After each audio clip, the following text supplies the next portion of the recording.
Кудайдын чакырыгы 14-июль.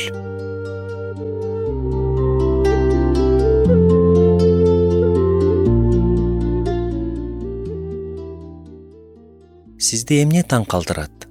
Акыркы жолу качан бир нерсе сизди чындап суктандырды эле? Социалдык тармактарда бир жигиттин 3 кабат асан сөндү көргөн эски видеосу бар.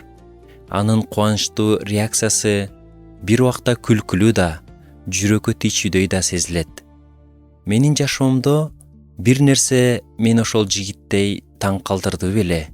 Эсимде жок. Бирок Иса Машаяктын шакирттеринин жашоосу ушундай таң калуу учурларына толо болгон. Карагылачы, Кудай эмне кылды? Теңир баарын кандай сонун уюштурду? Кудай сыйынуубузга кандай керемет жооп берди? Мындан бир нече жыл мурун мен мындай нерселерге таптакыр башкача реакция кылмакмын.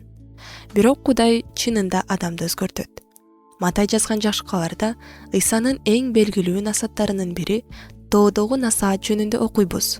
Ыйса сөзүн аяктаганда эл анын окутуусуна таң калган. Бул түшүнүктүү эле. Анткени ал бийлик менен сүйлөп, алар мурда эч качан укпаган сөздөрдү айткан. Силер жердин тузусуңар, душманыңарды сүйгүлө, эртеңки күн үчүн кам санабагыла, муктаж болгондорго жардам бергиле, сыйынганда атабыз деп Кудайга кайрылгыла. Анын окутуусу адамдарды таң калтырган. Бирок муну менен эле токтоп калган эмес.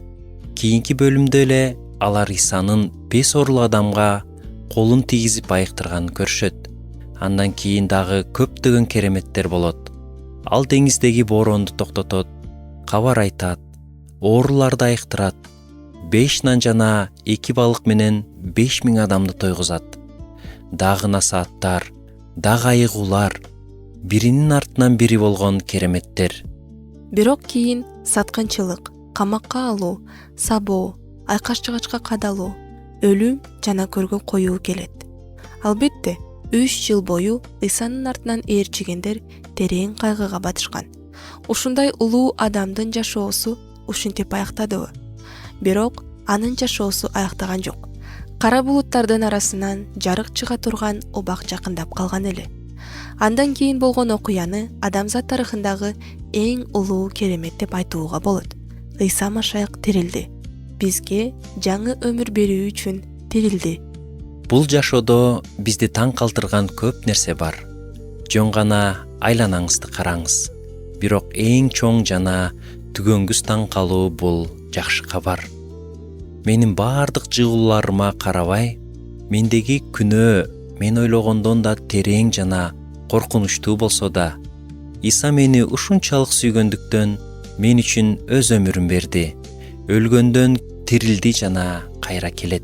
Бул чынында эле таң каларлык. Жана бул жакшы кабар мен үчүн гана эмес, сиз үчүн жана баардык адамдар үчүн берилген.